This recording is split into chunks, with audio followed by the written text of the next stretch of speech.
So this is the xTool F2 Ultra, a desktop fiber laser, and actually this one is two lasers in one. And in this video, we are going to go through this machine, but specifically, I want to answer the question for you, should I actually buy this and is it worth it? Hey, what is up? My name is Brandon and I review a ton of maker machines on this channel, and a lot of those tend to be lasers, and a lot of those lasers have actually come from xTool. But before we get into some comparisons of other machines, let's actually talk about what this machine is. So this is a 60-watt fiber laser that is actually a MOPA, and we'll get into what that means here in a minute, as well as a 40-watt diode laser. And if those terms are brand new to you, basically the 40-watt diode is what you're gonna find on like the xTool S1. They have ranges from like 10 to 40 watts. A lot of the old like open gantry style machines, those are diode lasers. They're like a purple bluish light, and typically they're really good on wood. So that is one of the lasers that this machine has. But the other one is a 60-watt fiber MOPA. That's compared to the original F1, which had a 20-watt fiber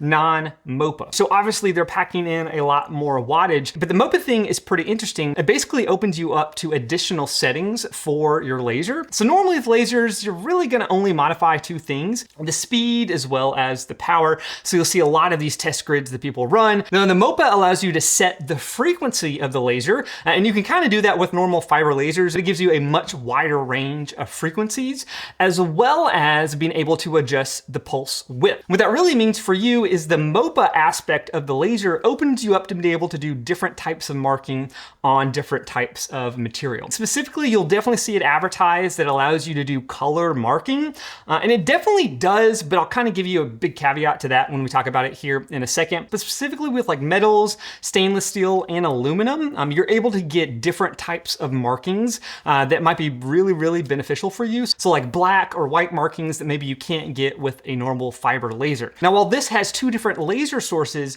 like the way the laser works mechanically is the same for both of those sources, meaning that this isn't on some like big gantry that you move around a workbed. That is how like a normal diode laser works. You just put the 40-watt module onto a gantry and moves it around. That's what the xTool S1 is doing right behind me. And then CO2 lasers, which just have a big glass tube on the back, is doing kind of the same thing, except the laser head is just basically a mirror because the laser is generated on the back. But with this, the only thing that is actually moving is a mirror within the lens assembly itself. Because basically the laser is generated on the back side, it goes through a cable, it gets focused, and then it gets reflected through a series of mirrors, aka a galvanometer, and that is what fires it down to the very bottom. So these style galvanometer machines are really nice, especially for engraving, because they can go way faster than like a gantry style machine. Specifically, the top end on this machine is 15,000 millimeters per second, where this one was 10,000 millimeters per second. And because you have more wattage, you can actually use more of that really high speeds. Now, while you do have two laser sources, which is basically going through one laser path, there are actually two different versions of this machine. So both of the versions of this machine have that 60-watt MOPA fiber, but this one, which is the more expensive, also has that 40-watt diode. So you definitely can buy this without the diode, and I actually kind of think the single laser source 60-watt MOPA might be the direction to go with this machine, and we'll talk way more about why here in a sec. You do have this really, really nice cover. It's actually pretty dark to see inside, which is good and bad. It definitely blocks out a lot more light, but it does make it harder to kind of see what's going on. It looks super dark because I have all these lights reflecting off of it, so it is more see-through than what is shown on camera, but it's definitely a lot darker than what is with the F1. And the main reason for the tinting is going to be because of that visible diode laser, but then you get the added protection of having something fully enclosed. Because when you have this fully enclosed, you have a pretty nice exhaust system. So there is a fan right here. And this cover right here is actually removable, which is not something that we had on the original F1. So this would get pretty dirty, especially if you're doing like coin embossing, which could take like 30 minutes to an hour with tons of like brass powder. You would have to kind of get in there and clean all that out. Where this guy right here, even though my fingers can't do it, you can pull this out, and then on the back side you can actually pull out the fan as well to clean and or replace. Now with any lasers, you definitely need to think about ventilation, and so this has a tube on the back that is just connected to the machine, and I actually have this plugged into xTool's like air filtration unit. But if you don't have that, you can definitely just like vent this out a window, and the internal fans do a pretty good job of getting most of the dust out, especially if you have this fully enclosed. In terms of safety, you've got your kind of normal suite of safety features. The emergency stop button right here, which completely kills power to the machine. There's also sensors on the lid, as well as like movement sensors. And it also has some like flame detection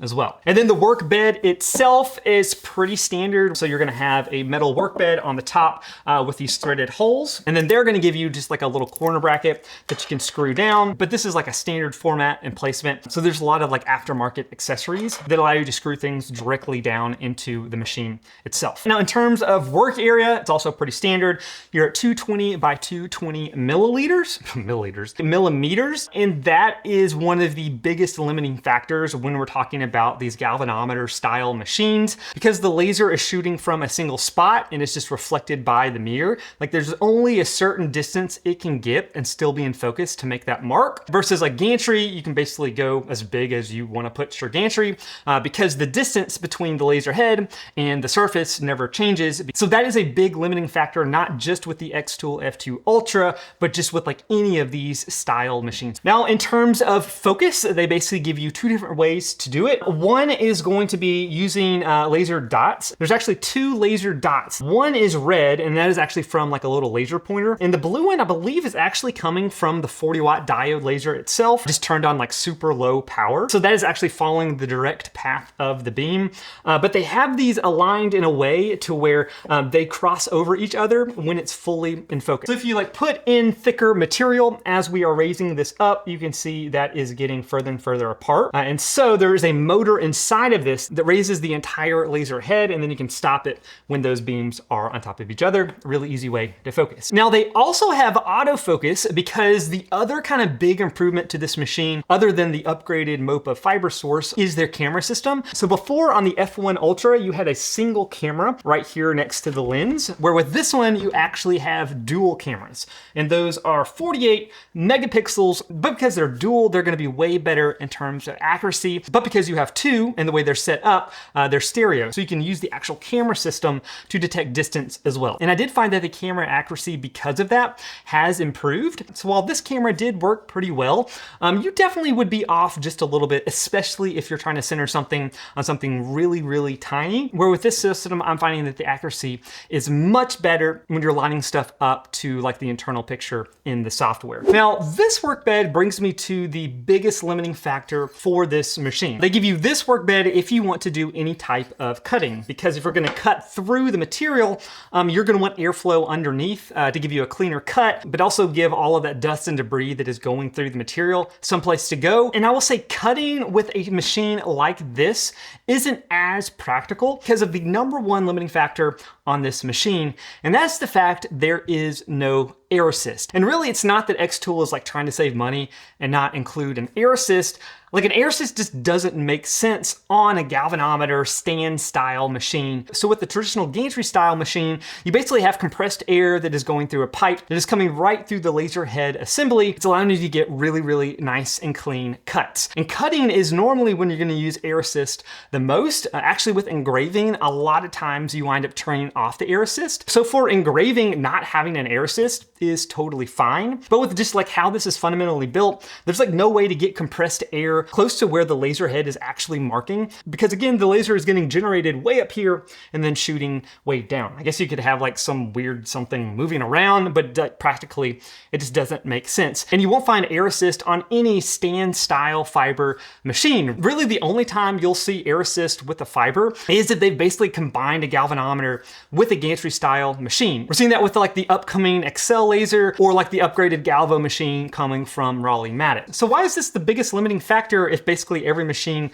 has the same weakness? And that's because you're basically paying for it, because again, you have that 40-watt diode laser. Because with diode lasers, like a general rule of thumb is as you go up higher in wattage, you're also getting a thicker laser spot, meaning you can't engrave stuff at the same detail with a 40-watt like you could with a 20-watt. So the original xTool F1 actually has that 20-watt diode. And so for me, the only real reason I would want a higher power 40-watt diode is if I wanted to do like cutting with it. because I'm losing that engraving performance that I already had. Yes, you totally can run 40 watts at a higher speed than you can a 20, but for a lot of what I do, I just don't see that trade-off worth it to get a result that it isn't quite as good. And it's because of that, I would actually lean towards like the standalone 60 watt MOPA, and I'll show you some like price comparisons here in a sec. All right, let's talk about tests. Now, I don't like go super deep into all the different things you can do. There's a lot of other channels that do a really good job of that, and then xTool has lots of really good examples as well. But you're gonna see them talk a lot about their color grading, and that is what I have done right here. And this, I believe, is on, yeah, this is on stainless steel. So because you have a bigger range of frequency and pulse width, you can actually get color markings on metal. And so on this grid, you can see we're getting shades of green, blue, purple, yellow, and red, in addition to like the whites and the blacks that you can get with a normal fiber. Now, while this like looks really, really cool, xTool has a process where you can import an image, you can split it out into vectors of different colors, and then auto assign those colors based off these tests. So you can get like full color images. That is really, really cool. But it's one of those things that I think looks great in marketing, but it isn't as practical. For one, doing these colors, you usually have to run these pretty slow. So like this entire test grid is 900 millimeters per second. Again, the top end is 15,000 millimeters per second. And then the line density has to be really high as well. So these take a long time to run. So it just might not be as practical. Also, you can see it, the like full color effect is really dependent on the angle that you're looking at. So this doesn't look great unless you are at the really specific angle with the light to see the colors. And because the color is so angle dependent and it takes so much time, honestly, if you're wanting to put color on metal, it might just make more sense to directly print on it. So this is actually what I printed with the Eufy-Make EV1, which is a UV printer, where you're putting UV ink directly on top of the metal and then curing it so it still is really hard to get off. Now that totally is on top and not engraved down, but if you're just looking for color on metal, using a different approach might make more sense. Now, where I do think MOPA is really good though, is it allows you to do different types of markings on aluminum. I don't have this thing completely dialed in terms of settings, but you can get really good dark markings, really good light markings on aluminum, as well as stainless steel and a bunch of different types of metal that you just can't do with traditional fiber lasers. And again, because you have 3 times the power on this versus the original F1, you're able to run this at much, much higher speeds. And here's a quick test that I did on the brass, and I didn't want to like completely throw the diode laser out. Totally works fine as a normal diode laser. Now, the biggest difference you might see, especially on the speed side of things, if you're doing embossed engravings on soft metals, so in this case, this is brass. And this one I actually did on the F1. And the way this works is you basically create an image that is a height map. So where the dark is the deepest and light is the highest. Then it translates that into a bunch of different layers. And then it does like the reverse of a 3D printer. So instead of adding the layers and building this up, it just blasts the layers away. And you'll range anywhere from like 50 to 300 layers, depending on like what you want to do. And each layer can take several seconds, especially when you're using a lower wattage machine. And so these can take a good amount of time. Now with a 60 watt, you're definitely able to run this process way faster. Okay, so should you buy this machine? So a few different scenarios you might be in looking to buy this machine. All right, so first off, let's talk about if you're coming from the F1 Ultra. So I'm over on my website, Machines for Makers, where you can definitely compare lots of different machines. In this case, we want to do the F1 Ultra. I'm gonna hit compare, and then I'm gonna pull in the F2. And just to throw it in there, they also have the original F1 non-Ultra. There's basically a dual laser version of that one as well, and a single that they're calling the Light. So I'm gonna include that and then hit compare.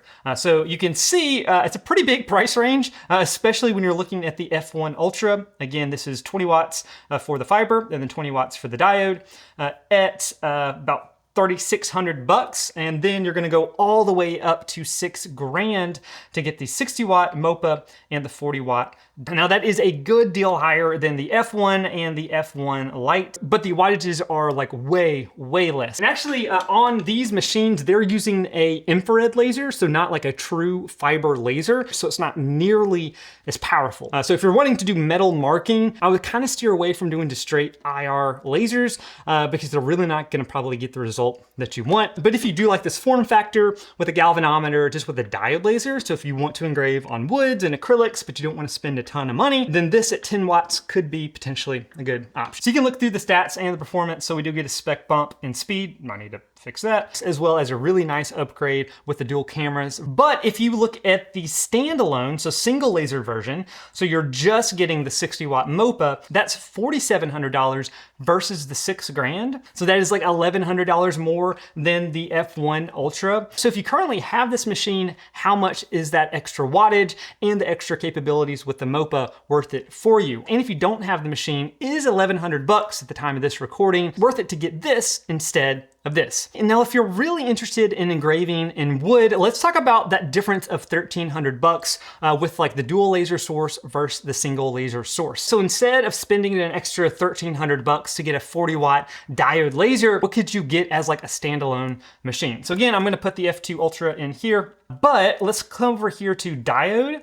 Then I'm actually gonna bump my power up to 40. And then I do want to keep an enclosure just because that's way nicer. And you can see we actually have some pretty good options. You can actually see the Creality Falcon 2 Pro, even at 40 watts is going to be right at basically the difference. And even the diode laser from xTool, so the 40 watt version is more expensive at $1,900. But if you were cool stepping down in wattage, if we come down to like the 20 watt, then we're getting much closer in range. And then especially if I drop that wattage down to 20, you can see we actually are getting a lot of different options that you could get, including WeCreate. They do a good job too at $1,300 for their 20 watt. And because these are gantry machines and not galvanometers, you actually have air assist, and they're gonna be more set up with the bigger work area to be able to cut things out. So if I was picking, the single laser source would be what I get, and then just have a dedicated machine if I'm wanting to do cutting like this. Okay, and finally, how does this stack up to the competition, specifically a higher powered fiber galvanometer style machine? So again, xTool, we're gonna pull that in, our F2 Ultra. And again, I'm gonna switch this over to looking for just MOPA machines. And you can see these kind of come in two different form factors, or really three different form factors. And so some of them are going to be this split design. So you might find them from like CloudRay or OhmTech. And actually this is a really good example because CloudRay does a great job at $5,000.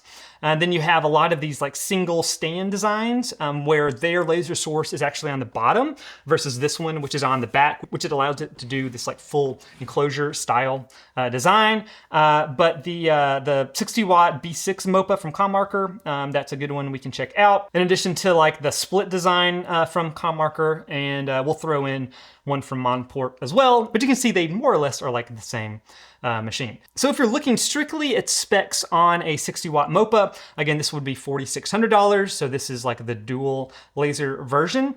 You're in more or less the same ballpark as the competition. You definitely can find machines that are cheaper, especially like non-MOPA versions, but this really highlights like the fundamental difference between going with xTool and pretty much everybody else. And that comes down to software, because pretty much all of these other machines, you are going to be using Lightburn. And Lightburn is incredible. I actually have a full course on it if you want to check it out, but it's more complicated and not as user-friendly. It definitely opens up like all the settings you could possibly do to really dial in your machine. But if like ease of use and just like turning the machine on and starting to engrave real things real quick, then xTool Creative Space is kind of the best in class for that software.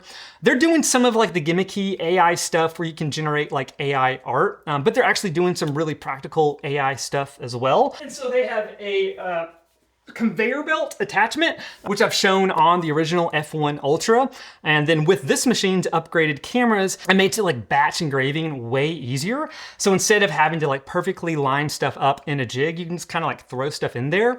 Then it can auto detect the edges, auto place the artwork, all because of the camera system, and then fire it and you're good to go. And xTool Creative Space in general is going to be easier to use, but you still have a good bit of power underneath, just not quite the same amount of power that you might have with light burn. So if you're in this situation of wanting a high-powered fiber machine to be able to do real stuff on metal, the question for you is basically, do I want to use a light burn-based machine or an xTool-based machine, and all the pros and the cons that come with those. And speaking of buying decisions, a new feature I just added to the website is actually price tracking and deals for when things go on sale. We actually had a pretty good price drop on the original F1 Ultra, so down like $300. And these prices are more or less updating daily, and I'm adding more machines as we go.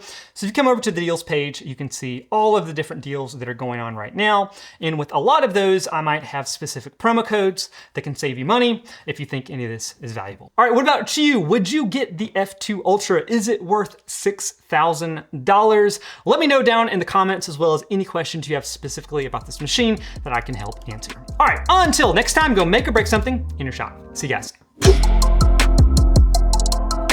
I forgot this was recording. I hope that didn't stop it.